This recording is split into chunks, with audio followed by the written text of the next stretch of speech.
Bem-vindo de todas as cores da mente, com o Thiago e Márcio, a gente, num ritmo divergente, muito inconsequente. Com o Thiago e Márcio, a gente. Olá! Olá! Então, mais uma vez estamos aqui com todas as cores da mente. Olha, quase não saiu, já saiu. Então, nós estamos aqui hoje. Acho que a gente pode falar boa tarde hoje, que pela Hoje é boa primeira tarde, vez que a gente está fazendo com luz natural, porque o dia a gente conseguiu fazer cedo, porque a gente sempre faz isso 7, 8 horas da noite e acaba meia-noite. Então, a gente nunca fala bom dia, boa tarde, por isso. Bom, mais uma vez, o nosso intuito aqui é para explicar nossas experiências pessoais como neurodivergente, LGBT, aqui no Reino Unido, como estrangeiros, e eu sendo brasileiro, o Thiago português. E, mais uma vez, eu sou o Márcio. Eu sou o Thiago. E ele vai explicar hoje o que a gente vai falar. O que a gente vai falar a respeito? Hoje, então, vamos falar, como podem ver, nós temos uma pequena decoração em celebração do Pride. O Pride vai ser amanhã em Londres e então nós achamos que seria interessante nós discutirmos um pouco como é que foi sair do armário, como é que foi a tua experiência com a neurodivergência também sendo gay. Acho que é muito interessante a gente explorar esses pontos porque toda a gente vai ter uma experiência diferente quando sai do armário. E para mim, eu tive que sair do armário várias vezes. Tenho que sair do armário no trabalho, socialmente. Sim. Então, todas as pessoas têm uma experiência ligeiramente diferente. E então acho que seria interessante explorar quando é que tu saíste do armário? Nossa, é igual como você disse mesmo, a gente sai do armário acho que todos os dias, né? Exatamente. Porque não é uma coisa assim, a gente simplesmente, eu vou sair hoje, daí se você conversa com uma pessoa, e a tua namorada ou a tua esposa? Então, eu sou gay, daí você já, então tem que passar por todo aquele processo, então a gente sai do armário todos os dias. É mesmo. Embora a saída de armário, para mim, foi muito simples, porque... Já estavas cá no Reino Unido? Simples não foi tão simples. Eu tinha 16 anos, né? 16, ok. Então, também tinha mais ou menos 18 anos, talvez? 18. Eu estava dentro do armário ainda. Eu não tive assim, eu acho que eu nunca estive no armário, né? Porque todo mundo me tirou do armário, acho que eu fui tirado do armário na escola, quando eu tinha 13 anos, que um dia, até por falar que eu não tinha pai, meu pai apareceu na porta da escola e meu pai eu dei um beijo no rosto do meu pai, como eu sempre dei. E outro dia eu tive que ser escoltado para pegar um ônibus para ir para casa, porque senão eu ia apanhar de uns 20 meninos da sala que falavam, ele é viado. É sério? Eu era, mas eu não sabia. Pois, é verdade. Então muitas vezes na igreja que eu venho de formação católica, embora eu não tenha religião hoje em dia, mas eu na igreja mesmo, eu passei por situações que todo mundo sabia que eu era gay, menos eu. Porque eu não tinha nem sexualidade aguçada, nada. Mas sempre soube que era gay. Então, assim, sair do armário para mim, oficialmente, foi quando eu falei para minha mãe. Então, daí para minha mãe, meus pais são separados, meu pai faleceu já, mas para minha mãe eu falei, a gente passando num programa de televisão que era o Você Decide, isso há muito tempo, em 97. Ai, contei idade. Então, e assim, passou a Renata Sorraia, que é uma atriz, eu nunca esqueço o nome dos atores. A Renata Sorraia era mãe de um menino e o Nico Puig, ele tinha que namorar um argentino, se ela casaria com ele ou não. E minha mãe falou, eu não sei se eu casaria. Eu falei, eu acho que ela deveria casar. Ela falou, se você fosse gay, você me falaria? Eu falei, sim. Ela falou, você é eu? Sim. Então a gente teve toda a conversa, chorou, e ela falou, me dá um tempo para digerir. Ela contou para a família inteira, e desde então, nunca tive problema na questão de sair do armário. Sair em outras situações, lógico, mas... Sim. Eu acho que quando saí do armário, especialmente aos meus pais, também foi uma experiência um pouco... É muito difícil contar aos pais. Eu acho que quando as pessoas pensam que eles vão ter uma reação... Eu conheço pessoas que tiveram reações muito más quando contaram aos pais. Eu tive a sorte de ter uma reação boa. Sim. Até porque eu já não estava a viver com os meus pais, já estava até a trabalhar no Reino Unido quando eu decidi mesmo contar. Você saiu do armário aqui já? Assim, para os meus pais, porque eu fui Ah, para a universidade e não contei. Ou seja, eu aos sim. 18 anos fui para a universidade, tive sempre a minha vida muito separada, a minha vida amorosa sempre foi muito separada da relação que eu tenho com os meus pais.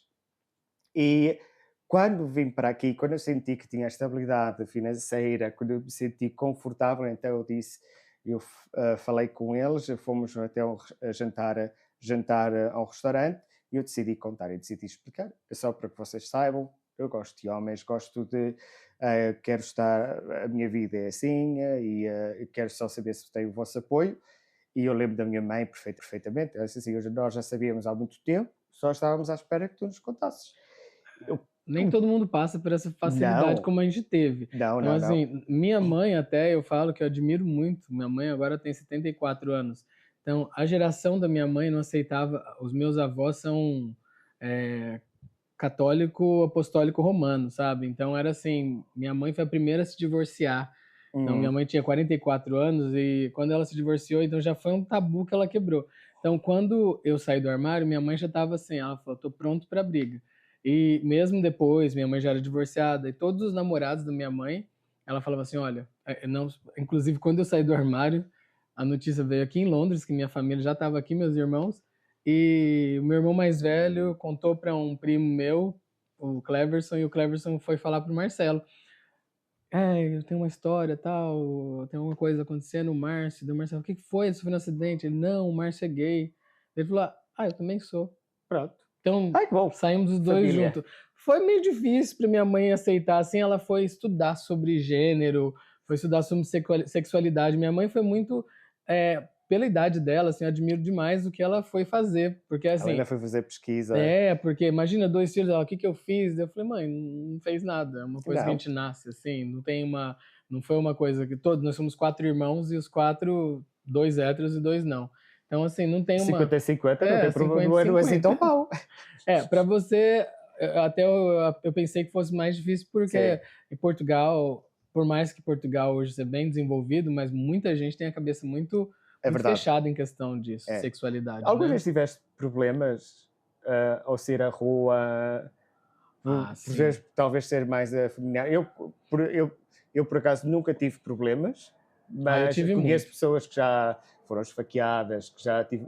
Aqui mesmo em Londres. Aqui em Londres eu levei um copo de urina, um copo de plástico de urina, porque isso em 2004, quando eu cheguei, eu andando de mão dada com um rapaz em Tottenham, e eu levei uma copada de Uau! um dos prédios, que é um copo de urina na gente.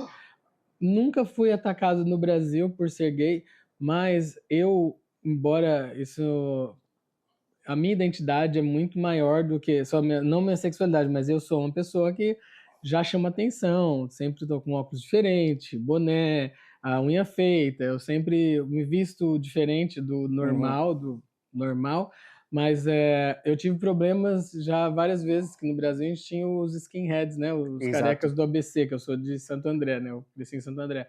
E inclusive um era meu vizinho, que até foi o que matou um rapaz em São Paulo, e a gente, quando descobriu, ficou assim meio chocado. Eu passei assim, já corri muito de careca, já passei por muita. Mas eu tinha tipo 16 anos e a gente sempre tinha uma amiga, que eram as namoradas, né, que a É. gente beijava e elas tiravam casquinha, Eu, por acaso, sabe? nunca tive isso. Não, Não, nunca não. tive E isso. elas tiravam casquinha assim de dar beijo, porque a gente acabava ficando com elas para não apanhar.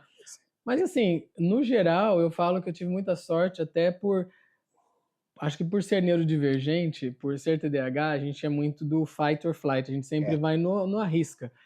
Então, assim, eu sempre está sempre peitei pronto. muito. É, estamos Então, sempre prontos sempre pronto, exato, para a gente tá na aquela. defesa sempre. Sim, nós temos sempre uma defesa muito grande. Que É, até é muito interessante aquele vídeo que tu me enviaste sobre o trauma. Lembras? exato. Nós vamos passar esse vídeo porque achamos que é incrível a forma como nós crescemos com um trauma de guerra, que é mesmo sobre essa. A gente Nós vamos passar, acho que é um vídeo incrível. Nós vamos deixar o link para vocês sim, verem. e assim, o interessante também é que a gente sempre teve esse trauma de guerra, então a gente tá assim: como eu vou me mover? Então, assim, a vida inteira, antes de meus pais saberem, quando eu me toquei que eu era gay, eu estava na igreja, foi até meu primeiro beijo foi um rapaz na igreja até. E Uau, assim, de joelhos? não, na minha casa não. Well, maybe. Maybe. Mas assim, foi muito chocante pra mim até. Ele era bem mais velho que eu, assim, eu tinha 16, acho que ele tinha 23. E foi uma coisa. Então, não posso falar nome É melhor porque não, é melhor melhor não. não vais fazer o Ele outing não aqui de ele ninguém. nunca saiu do armário, na verdade, coitado. Mas é interessante o que eles falam, que é, nós crescemos e nós vamos pegar, eu vou passar o vídeo, mas o que explicam é, nós estamos sendo crianças, nós quando vamos, sei lá, pegar numa caneca com café e nos pedem, traz essa caneca, e nós automaticamente, em modo de defesa, pegar, ok, não mostres Como que eu que és vou pegar? gay, Vou não pegar sejas assim, afeminado, não sejas nada, então nós estamos exato. com aquela tensão e Como que eu crescemos com visto? isso. O que eu falo? É, Ai, minha voz vá, tá muito masculino, afeminada. tens de ser muito, não podes ser afeminado, vá, Exato. não podes ser afeminado, ok, masculino, masculino, masculino. E ficamos com esse sistema desde criança. Desde criança. É. Eu até, mesmo saindo do armário, depois eu fui trabalhar em um banco. Eu era gerente de um banco, mas eu já vivia com meu namorado, que eu vivi 4 anos no Brasil, dos 19 aos 23.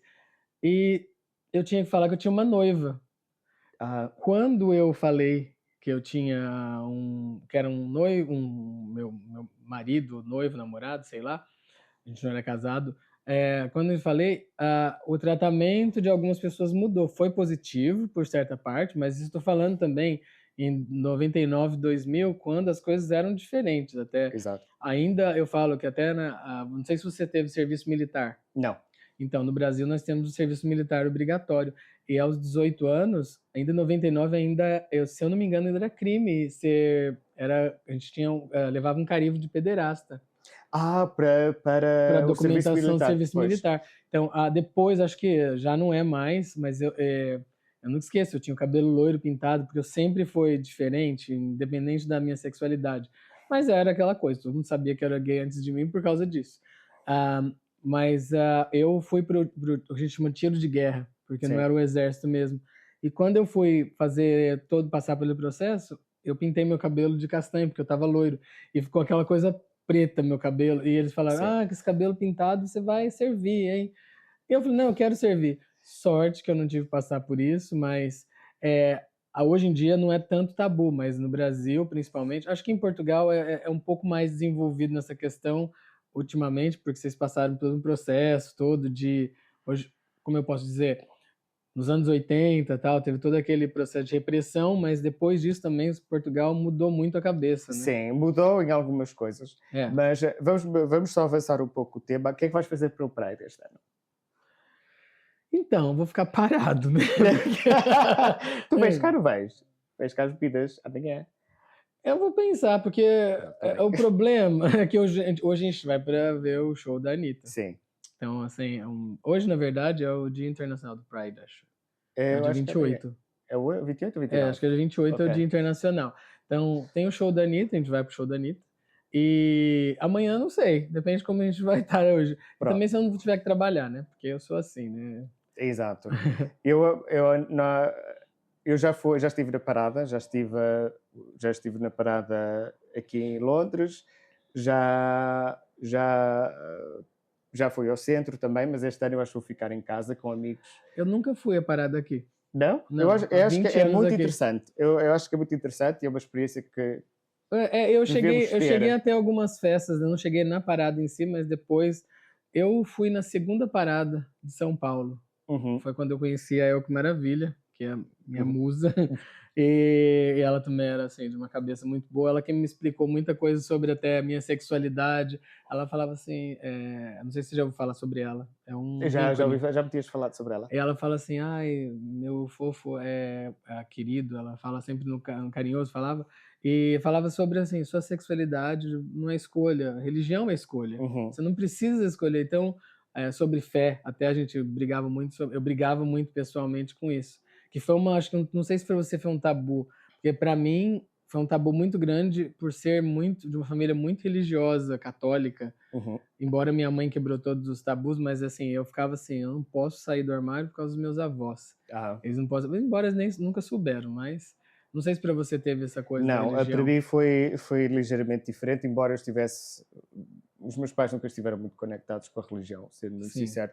E então nunca fomos nunca tivemos aquelas regras muito restritas sobre a religião. Os meus pais nunca foram Os meus pais em si não foram, mas eu era porque eu achava que eu tinha que ser aquilo para me esconder até. Pois, É bem assim, é bem complicado, mas a gente pode falar por esse assunto um pouco mais para frente, religião, sobre nos próximos religião até, episódios.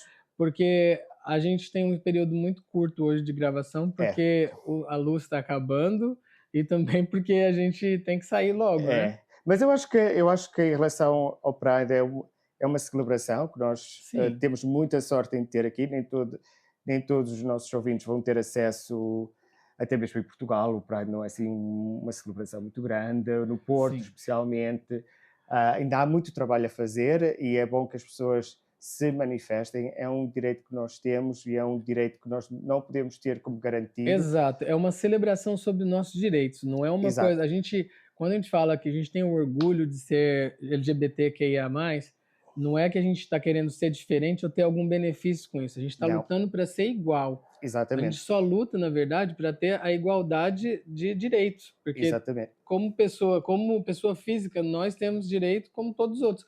Por que a gente não tem acesso ao casamento? Porque a gente até hoje, em alguns países, tem que brigar pelo casamento. Exato. E se fores LGBTQIA+, e se nunca foste a um Pride, vai a um Pride, que é muito importante, é bom as pessoas deixarem ouvir a sua voz. Se és um aliado, se és heterossexual, ajuda, porque todas as vozes são importantes. São importantes. E é exatamente isso, não é só uma celebração, não é só uma festa. Pra gente, é uma festa, não. Essa bandeira tem muito significado pelas pessoas. Hoje a gente está aqui falando sobre isso porque muita gente passou por muita coisa para a gente poder chegar aqui. Então o Pride é sobre isso. Exatamente. É sobre o nosso Pride dessas pessoas que passaram, dessas travestis que foram na linha de frente. Exatamente. E que estão agora a ser muito atacadas. Sim. Até mesmo aqui no Reino Unido há um ataque muito grande à comunidade transexual. Exato. E que nós temos que suportar. Exato. Elas foram que abriram as portas para a gente. Da vanguarda. Exatamente. Exato. E elas hoje não estão tendo direito de usar, muitas delas ainda não conseguiram nem transferir o nome delas.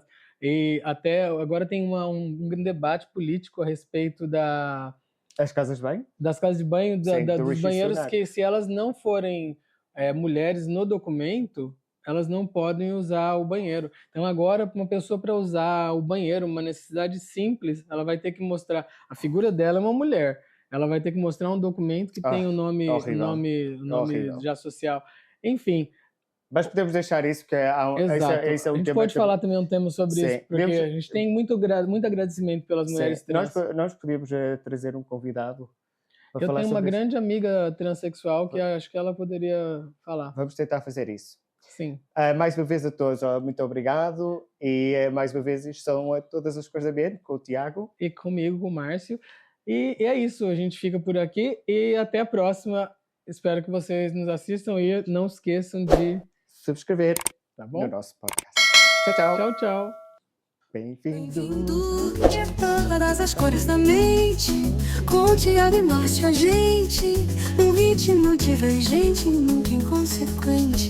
Vamos falar e cantar sobre tudo que há pra contar.